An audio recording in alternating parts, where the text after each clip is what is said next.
కీర్తనల గ్రంథం 3వ అధ్యాయం, క్షమించండి 8వ అధ్యాయం. కీర్తనల గ్రంథం 8వ అధ్యాయం.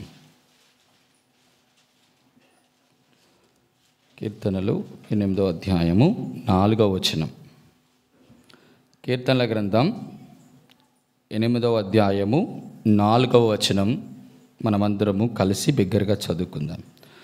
నీవు మనుష్యుని జ్ఞాపకం చేసుకున్నటకు వాడు ఏ పాటివాడు, నీవు నరపుత్రుని దర్శించుటకు వాడు ఏ పాటివాడు. మరొకసారి చదువుకుందాం. నీవు మనుష్యుని జ్ఞాపకం చేసుకొనుటకు వాడు ఏ పాటివాడు, నీవు నరపుత్రుని దర్శించుటకు మనుష్యుని జ్ఞాపకం చేసుకున్నట్టుకు వాడు ఏ పాటివాడు. కీర్తనల గ్రంథము 106.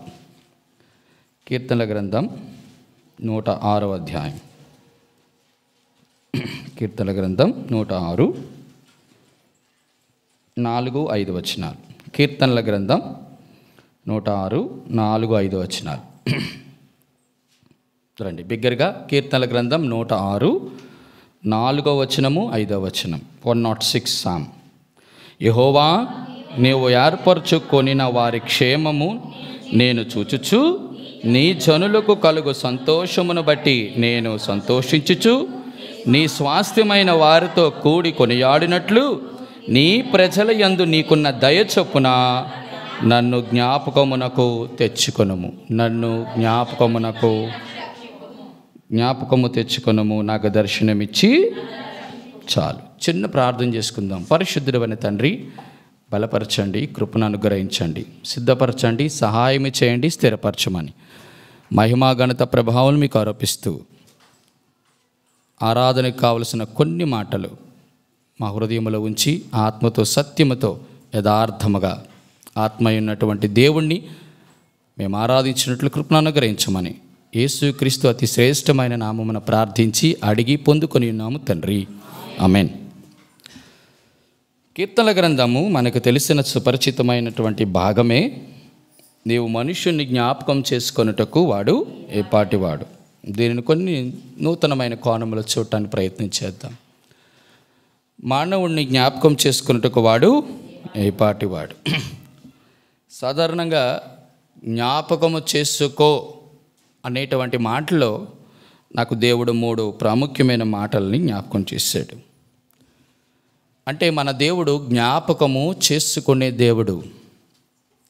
ఆ జ్ఞాపకము చేసుకునే దేవుడులో ఒక ముగ్గురు కనబడుతున్నారు. దానినే మనము దేవుని ఎరిగి ఆరాధించుట అని అంటాం. నేను గతసారి కూడా చెప్పాను, మనము దేవుణ్ణి ఆరాధించాలంటే, అందుకే యోహాను సువార్త 4వ అధ్యాయంలో చెప్పబడుతుంది, మీరు ఎరుగని దానిని ఆరాధించేవారు, లేక మీకు తెలియని దానిని ఆరాధించారు. మాకు తెలిసిన దానిని, కాబట్టి తెలుసుకొని ఆరాధించడం అనేది చాలా ప్రాముఖ్యం. జ్ఞాపకము చేసుకొనుట అనేటువంటి మాటలో మన దేవుడు మనకి ఎలాగా కనబడుతున్నాడు అని అంటే, మొట్టమొదట అయ్యా నన్ను జ్ఞాపకం చేసుకోండి అయ్యా అని మనం ఎవరినైనా అడిగామనుకోండి, దాని అర్థం ఏంటంటే వారు మర్చిపోయారు అన్నది. మీకు అర్థమవుతుందా?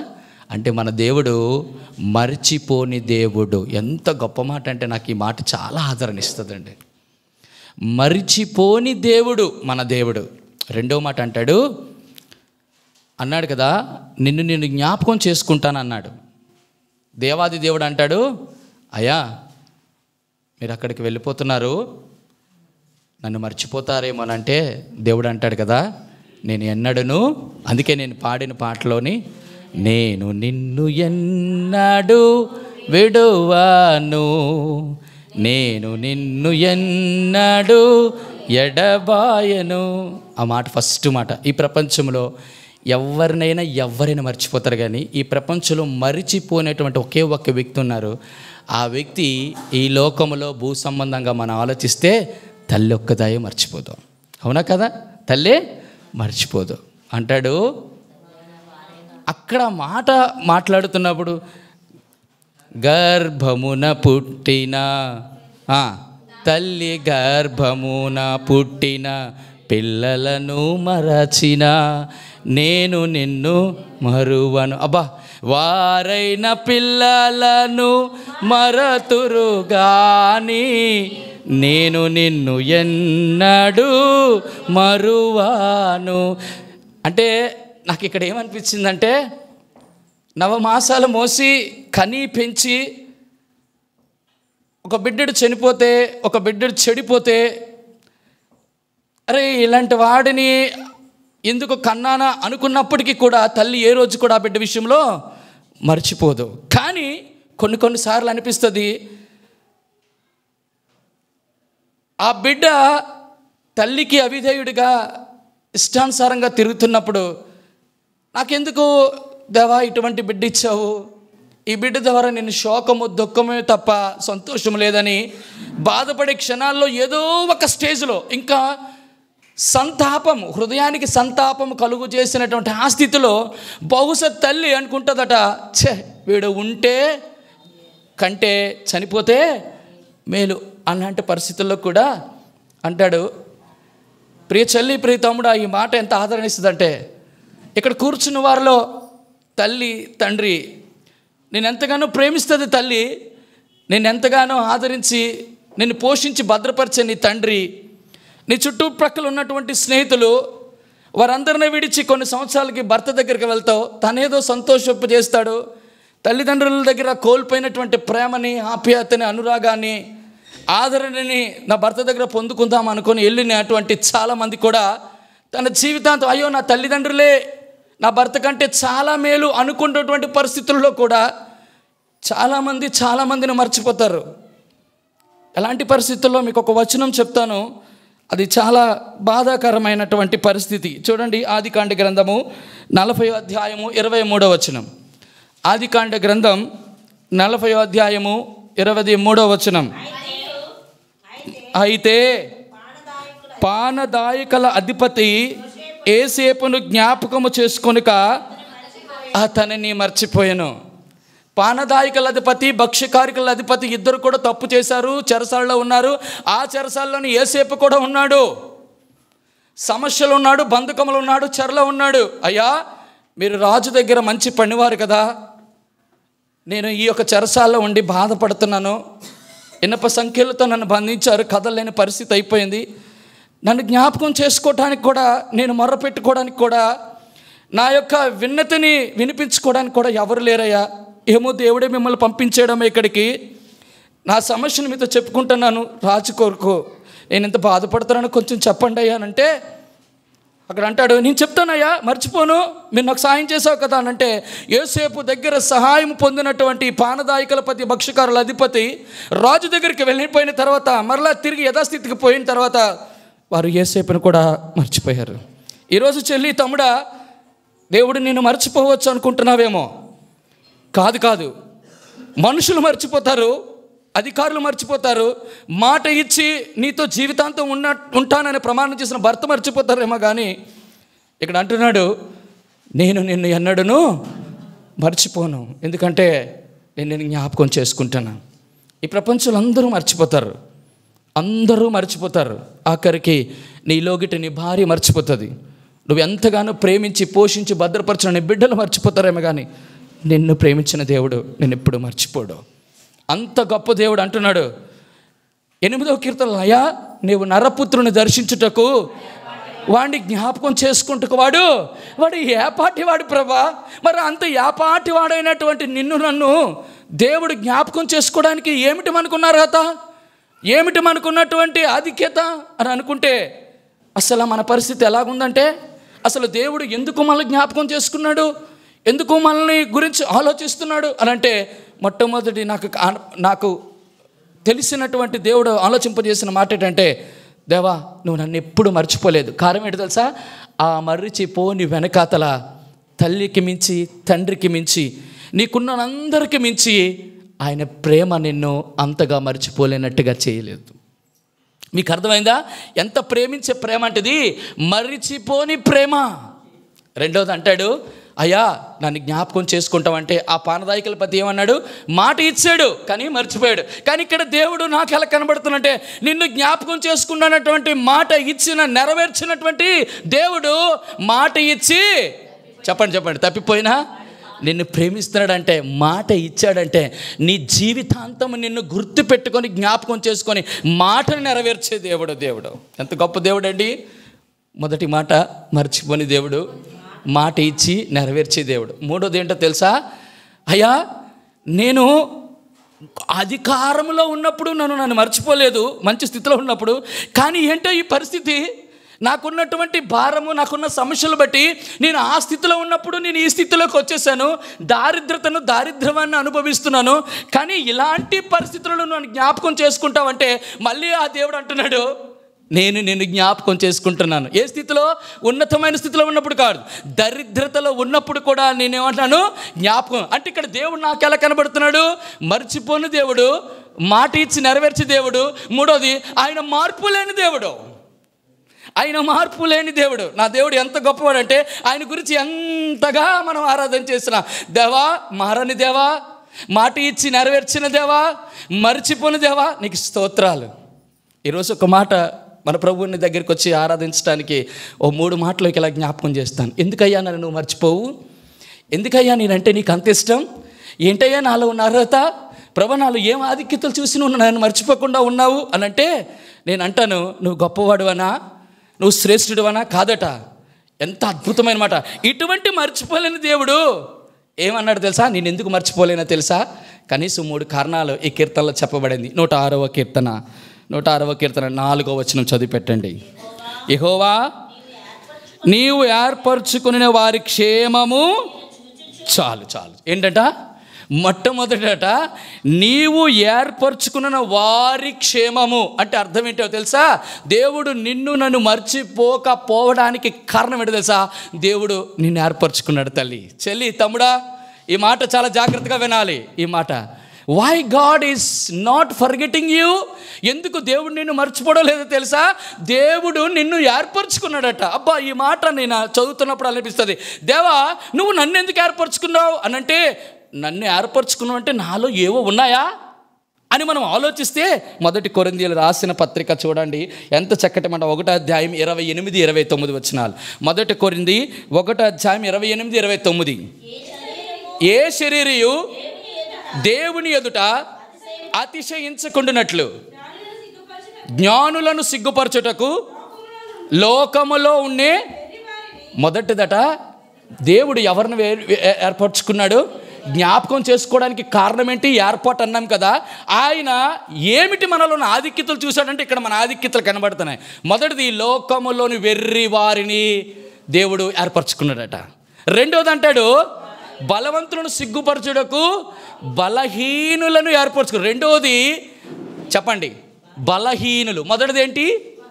వెర్రి వారిని, బలహీనులను. మూడోది, నీచులైన వారిని, తృణీకరింపబడిన వారిని, ఎన్నిక లేని వారిని. చలి, తమ్ముడా, ఓ మాట వినండి. ఈ మాట దేవుని దృష్టిలో మన మాట మొత్తం మాట ఎటువంటి వారము? వెర్రి వాళ్ళము. ఒరే ఎర్రోడు అంటాం మనం, ఎర్రోళం అంటాం మనం. అంటే ఎందుకు ఎర్రోళం అంటే, జ్ఞానానికి ఆపోజిట్ ఏంటి? ఎర్రితనం. అటువంటి ఎర్రితనము.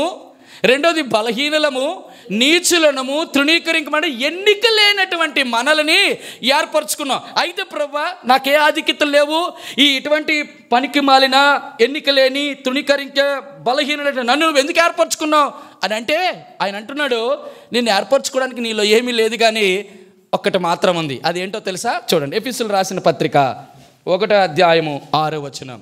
ఎఫెసీయులు రాసిన పత్రిక 6వ అధ్యాయం.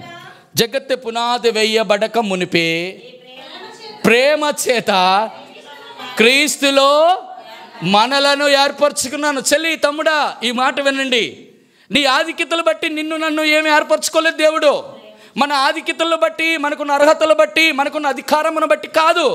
దేవుడితో పోల్చుకుంటే వాడు నరపుత్రుడు అనగా, నరుడు అనగా మనుషుడు, జ్ఞాపకము చేసుకుంటూ వాడు ఏపాటి వాడు, నథింగ్ అనే దానిలో దేవుడికి కనబడింది సంథింగ్ కనబడింది.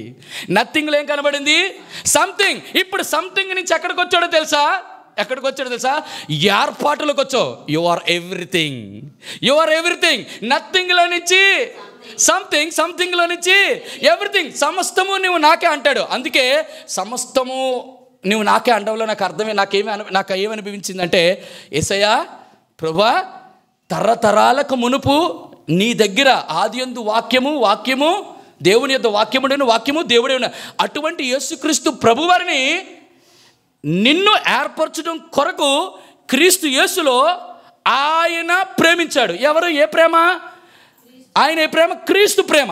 ఆ క్రీస్తు ప్రేమ అంటే ఆ క్రీస్తుని కూడా అనగా తనకున్నటువంటి అద్వితీయ ఏకైక జనతైక సొంత ప్రియమైన కుమారుణ్ణి నీ కొరకు ఇచ్చేశాడు. అంటే ఒక పక్క నీవున్నావు, ఒక పక్క యేసు ప్రభు ఉన్నాడు.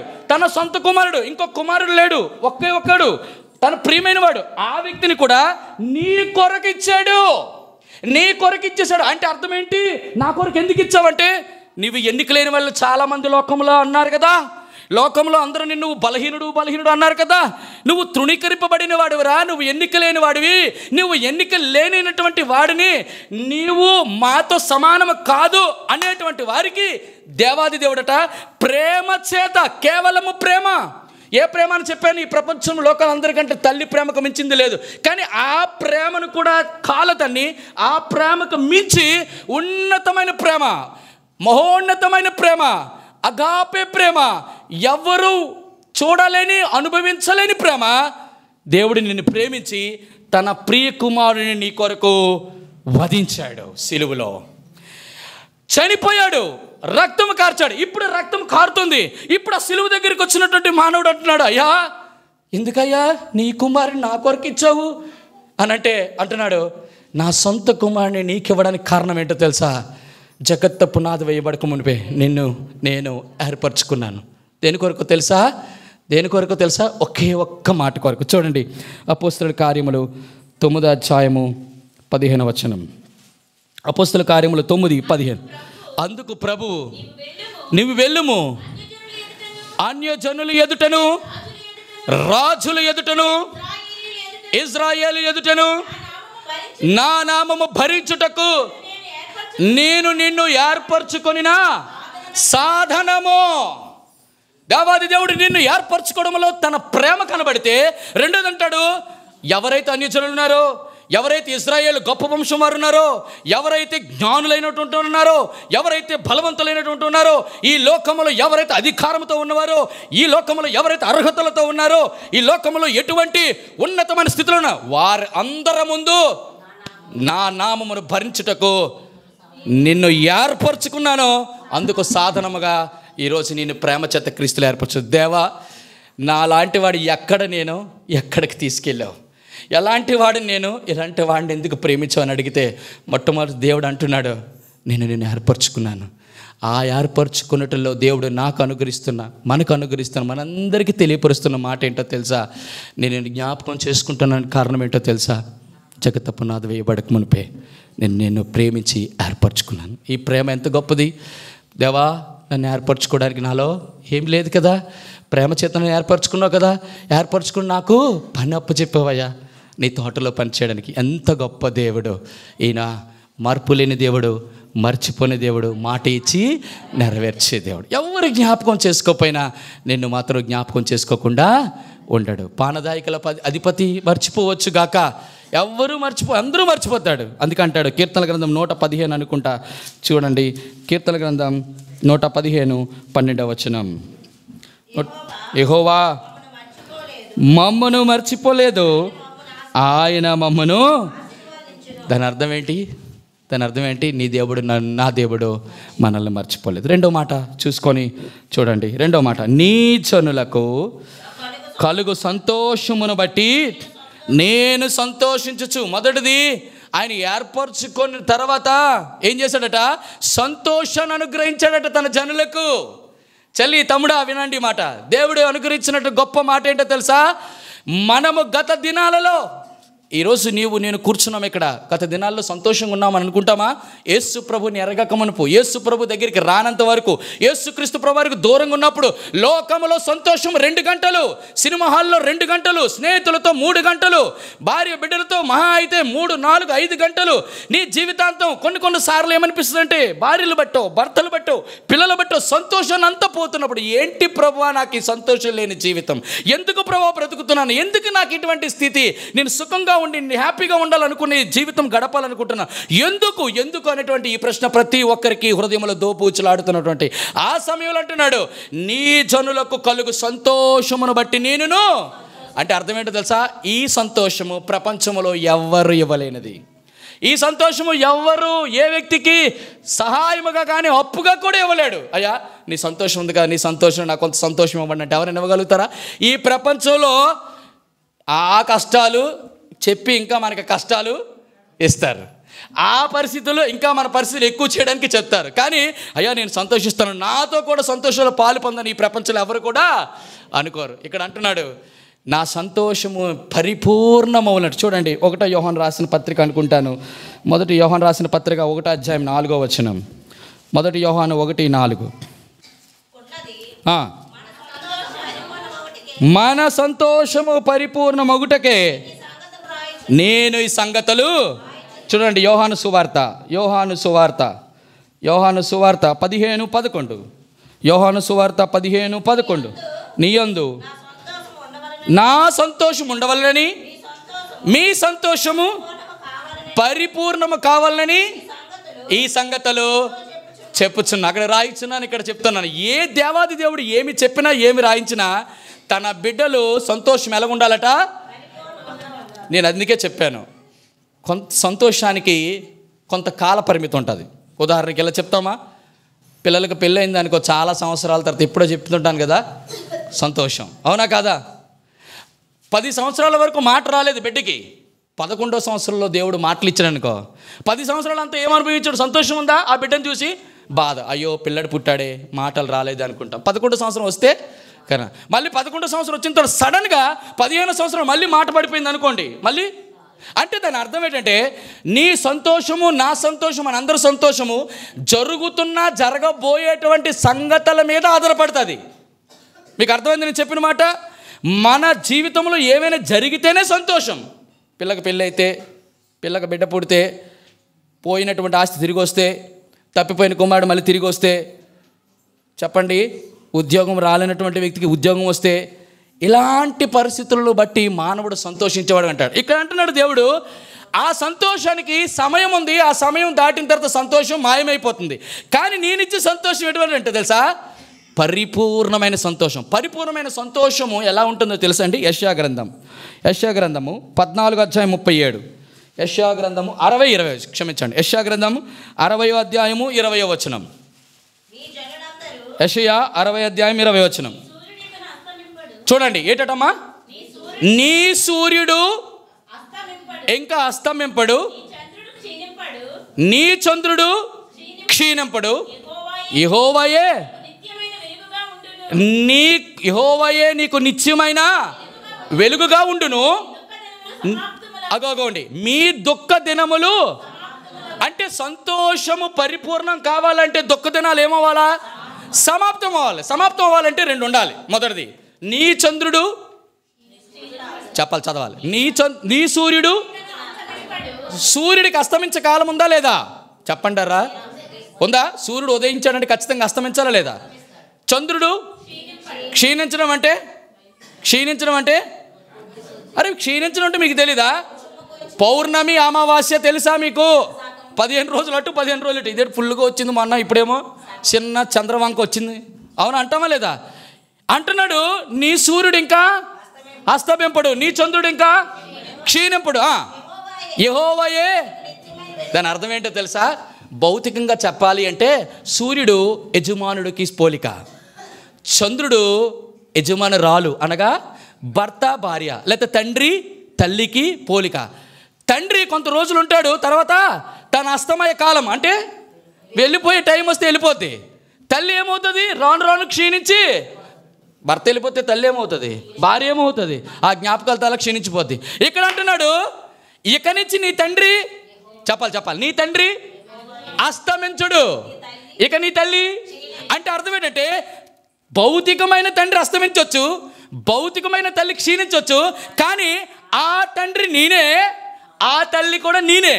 అంటే తల్లిలో ఉన్నటువంటి ఆదరణ చెప్పండి, తండ్రిలో ఉన్నటువంటి చెప్పండి అండి, తల్లిలో ఉన్న ప్రేమ, తండ్రిలో ఉన్న ఆదరణ 2 కూడా నీ జీవితంలో అస్తమింపవు, క్షీణింపవు. ఇప్పుడు యెహోవానైన నీకు నిత్యమైన వెలుగుగా. చెప్పండి. మీరు బాగా గమనించండి, ఏడ్చేవాడు ఎప్పుడు కూడా వెలుగులో ఏడ్డు. చెప్పండి. దేనిలో ఏడుస్తాడంటే చీకటి. అంటే దుఃఖంలో ఉన్న ఒక అందరూ కూడా చీకటిలో ఏడుస్తారు. ఎందుకో తెలుసా? కన్నీళ్ళు ఎదురు వారికి కనబడకూడదు. కానీ అంటున్నాడు, ఒక్కసారి వెలుగు వచ్చిన తర్వాత ఇంకేముంది? ఏం లేదు, చీకటి లేదు. అంటే సంతోషం వచ్చింది. అంటే దాని అర్థం ఏంటో తెలుసా? దేవాది దేవుడు నిన్ను జ్ఞాపకం చేసుకోవడంలో ఉన్న ముఖ్య ఉద్దేశం ఏంటంటే తెలుసా? నా సంతోషము నీకిచ్చి ఆ సంతోషం పరిపూర్ణం కావాలని. దేవా, సంఘటనల మీద సంగతుల మీద సమస్యలు వచ్చాయని పోయాయని దాన్ని బట్టి సంతోషించి ఆనందించి కృంగిపోయే పరిస్థితి కాదు. నా దుఃఖం, నా యొక్క దినాలన్నీ కూడా ఏ దినాలు ఇవి? నా దుఃఖ దినాలు, ఏడ్చే దినాలు. గత దినాలు ఎంత ఏడ్చాను నా భర్త కొరకు, నా భార్య కొరకు ఎంత ఏడ్చాను, నా పిల్లల కొరకు ఎంత ఏడుస్తున్నాను, అవన్నీ కూడా దేవుడు అంటున్నాడు, నీ దుఃఖ దినాలు సమాప్తము చేస్తా. ఎందుకో తెలుసా? నా సంతోషము మామూలు సంతోషం కాదు, సంపూర్ణమైన సంతోషం. అబ్బా, ఎంత గొప్ప దేవుడు! మొదటిది ఏర్పరచుకున్నటువంటి వాడు, రెండవది సంతోషం ఇచ్చేవాడు, మూడవది చూడండి ఎందుకు జ్ఞాపకం చేసుకుంటున్నాడో. మూడవది చూడండి, మూడో మాట, నీ స్వాస్థ్యమైన వారితో కూడి కొని ఆడినట్లు. నీ స్వాస్థ్యమైన వారితో, ఎంత అద్భుతమైన మాట! నీ స్వాస్థ్యమైన వారితో కూడి కొనియాడినట్లు. ఎంత అద్భుతముగా దేవాదేవుడు ఇక్కడ నీకు నాకు తెలియపరుస్తున్నాడంటే, నీ స్వాస్థ్యం. ఈ ప్రపంచంలో స్వాస్థ్యం ఏంటి? ఈ ప్రపంచంలో ఎవరైనా స్వాస్థ్యం అంటే దేమనుకుంటాం?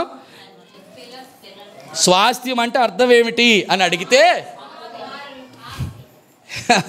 అదే స్వాస్థ్యం అంటే అర్థం ఏంటంటే నీ ఉన్నంత వరకు నీతో ఉండేది స్వాస్థ్యం. అంతే కదా? కుమారులైనా, ఆస్తి అయినా, భార్య అయినా, భర్త అయినా అందరూ స్వాస్థ్యమే, దేవుడిచ్చిన స్వాస్థ్యమే. కానీ నువ్వు ఉన్నంత వరకు నీతో అంటాడు. నీ స్వాస్థ్యమైన వారితో అంటే అర్థం ఏంటి? దేవాదేవుడు ఎంతవరకు ఉంటాడు? ఎంతవరకు ఉంటాడు అంటే నిరంతరం. అంటే ఎంత? శాశ్వత కాలం మొదలుకొని శాశ్వత కాలం వరకు. దానికి ఎండు లేదు, స్టార్టింగ్ లేదు.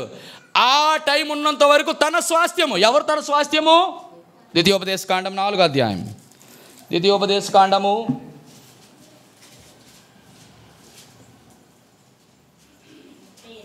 4వ చదువునన్న. ద్వితీయోపదేశకాండం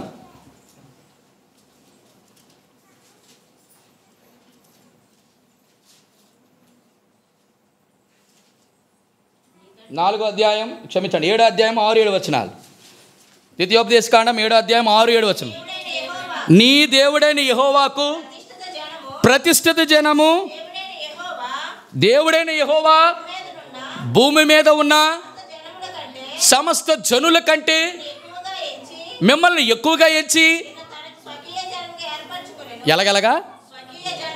స్వకీయ జనమటైన. అందుకే స్వకీయ జనము, స్వకీయ సంపాద్యము, స్వకీయ జనులు అన్నాడు. నన్ను ఈ మాట గమనించండి. స్వకీయ అంటే అర్థం ఏంటి?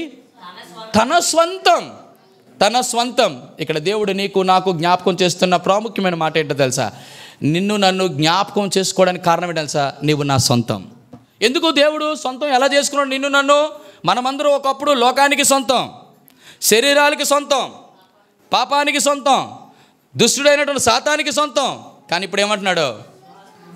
నీవు నా సొంతం. ఎందుకు? సొంతము అవ్వాలంటే రెండు చేయాలి. చెప్పాలి, కనాలి, కొనాలి. అంతే కదరా? కంటేనే సొంతం అవుతుంది. ఇప్పుడు చూడండి, బిడ్డలు ఉన్నారనుకోండి, క్షమించండి, బిడ్డలు పుట్టలేదు 10 సంవత్సరాలు అయిన తర్వాత ఏదో దత్తత తీసుకున్నారు, బయటని తీసుకొచ్చిన తర్వాత నీ కొడుకే, కూతురుగానే పెంచావు, కానీ సొంతమా? దత్తపుత్రుడు అంటాం, సొంత పుత్రుడు అనం. సొంత అనేది ఎప్పుడు వస్తుందంటే తెలుసా? తల్లి నవమాసాలు మోసి కని పెంచి, చెప్పండి, 9 నెలలు అయిన తర్వాత కనాలి. ఒకటి. రెండోది, కంటే సొంతం అవుతుంది. కొంటే సొంతం అంటే చెప్పండి. కొంటే అంటే ఎవరిదో ఒకప్పుడు. ఇప్పుడు ఏమైంది? అయ్యా, ఇది 1,00,000 రూపాయలు పెట్టి కొన్నాను, ఇది నాది. ఎందుకు? నేను కొనుక్కున్నాను కాబట్టి. నువ్వు 1,05,000 రూపాయలు ఇచ్చి తీసుకెళ్ళి పడినాడు అనుకో యజమానుడు, నువ్వు 1,05,000 రూపాయలు ఇచ్చి తీసుకుంటే ఇప్పుడు అది సొంతం. ఎవరిది? కొన్నివాడికి. అందుకే కంటే సొంతం అవుతుంది, కొంటే సొంతం అవుతుంది, లాక్కుంటే అవ్వదు. ఉంచుకుంటే అవదో, అవునా కదా? కాబట్టి ప్రేమైన వారలు ఇక్కడ అంటున్నాడు, నేను నిన్ను కన్నాను, నిన్ను కొన్నాను. ఎప్పుడు కన్నాడు? ఎప్పుడు కన్నాడు? ఎప్పుడు కన్నాడు? ఇప్పుడు నేను చెప్తాను, చెప్పండి. రక్తముతో కొన్నాడు. ఎప్పుడు కన్నాడు? ఎప్పుడు కన్నాడు అండి? ఎప్పుడు కన్నాడో? ఎప్పుడు కన్నాడంటే మాకు ఎప్పుడు తెలుసని ఎప్పుడు కన్నాడు. మీరు ఎలాగంటే ఎప్పుడు కన్నాడంటే, ప్రభువా నేను మొన్న మా తల్లి గర్భంలో పుట్టాను, నువ్వు ఎప్పుడు కన్నావంటే ఎలా చెప్తానంటే, జగత్తు పునాది వేయబడకని యేసు క్రీస్తు ప్రభువారిలో నిన్ను నన్ను కన్నాడు. అక్కడ ఉంచాడు రెడీగా. ఆ కన్నటువంటి దేవుడు ఇప్పుడు ఏమైనట, ఏ వ్యక్తి అయితే మనల్ని కన్నాడో ఆ దేవుడు ఏమవుతాడు? మనకి తండ్రి అవుతాడు. ఇక్కడ గమనించండి, కన్నటువంటి ఈ వ్యక్తి పాడైపోయి చెడిపోయి పతనాస్థితిలో ఉన్నటువంటి నాశనంలోకి వెళ్ళిపోయిన ఈ వ్యక్తిని తన రక్తమనిచ్చి కొన్నాడంటే ఇప్పుడు ఈ వ్యక్తి అవుతాడు. ఆయన తండ్రి ఇప్పుడు ఏమవుతారు? ఈయనేమవుతాడు? రక్తం ఇచ్చి కొనుక్కుంటే ఈమెనేమవుతాడు? యజమానుడు అవుతాడు. అక్కడ తండ్రికి కొడుకు, ఇక్కడ యజమానుడికి దాసుడు. దేవా, నన్ను ఎంతగా జ్ఞాపకం చేసుకోవడానికి నాలో ఏ అర్హత లేదు. నన్ను జ్ఞాపకం చేసుకోవడానికి ప్రభా మీరు చూపినటువంటి అతి శ్రేష్టమైనటువంటి 3 మాటలు నువ్వు నన్ను ఏర్పరచుకున్నావు. ప్రభా, నా దుఃఖముతో నా దినాలన్నీ సమస్తం చేసి నాకు పరిపూర్ణమైన సంతోషాన్ని ఇచ్చావు. ఈ సంతోషం ఎవరు ఇవ్వలేరు, ఎవరు తీయలేరు. ఎందుకో తెలుసా? చెప్పాను కదా, ఈ సంతోషానికి ఆనందానికి డిఫరెన్స్ చెప్పండి. ప్రజలందరికీ కలగబోవు మహా సంతోషకరమైన సువర్తమానము నేను మీకు తెలియదు. దావీదు పట్టణమందు రక్షకుడు మీ కొరకు పుట్టాడు, నా కొరకు పుట్టాడు, మన అందరి కొరకు పుట్టాడు. ఎందుకు? ఆమె ఒక కుమారుని కొనును, ఆయన ప్రజలను వారి పాపండి ఆయనే రక్షించును గనుక ఆయనకి యేసు అని. అందుకే కిందన ఒక మాట చెప్పబడుతూ వచ్చింది, నాకు దర్శనమిచ్చి చెప్పండి నన్ను. చూడండి 8వ వచనం 2వ మాట, ఆయన తన నామమును బట్టి వారిని రక్షించు. నామము అంటే యేసు అంటే రక్షకుడు. ఆ రక్షకుడు ఆ నామమును బట్టి ఈ లోకానికి వచ్చి నన్ను రక్షించుకున్నాడు. ఇక్కడ ప్రాముఖ్యమైనటువంటి చెప్పబడుతున్న మాట ఏంటంటే, దేవాదేవుడు నన్ను కేవలం ప్రేమించి మార్పు లేకుండా మర్చిపోకుండా మాట ఇచ్చి చెప్పండి నెరవేర్చేటటువంటి దేవుడు నిన్ను ఏర్పరచుకున్నాడు. నీకు సంతోషాన్ని ఇచ్చాడు, నాకు స్వాస్థ్యముగా చేసుకున్నాడు. నన్ను కన్నాడు, నన్ను కొన్నాడు. ఈ ప్రపంచంలో ప్రతి ఒక్కరు కంటారు, పొరపాటున ఆ బిడ్డ దేనికో బానిస అయిపోయి విడుదల లేకపోతే చెరలో హత్య చేసో దేని ద్వారా చెరలోకి వెళ్ళిపోతే ఏ తల్లి తండ్రి కూడా ఒకవేళ ఆ రుసుమును చెల్లించకపోతే బయటకు తీసుకొని రాలేడు. అయితే ఈ దేవుడు నిన్ను ప్రేమించాడు, ఏర్పరచుకోవడం, సంతోషంగా ఉండడం కోసం తన ప్రాణాన్ని నీ కొరకు దారిపోసి నేను విడుదల చేశాడు. ఎంత గొప్ప దేవుడిని ఒక్క మాటతో చెప్పాలి. ఏంటో తెలుసా? కీర్తనల గ్రంథం 33:12. కీర్తనల గ్రంథం 33:12. యెహోవా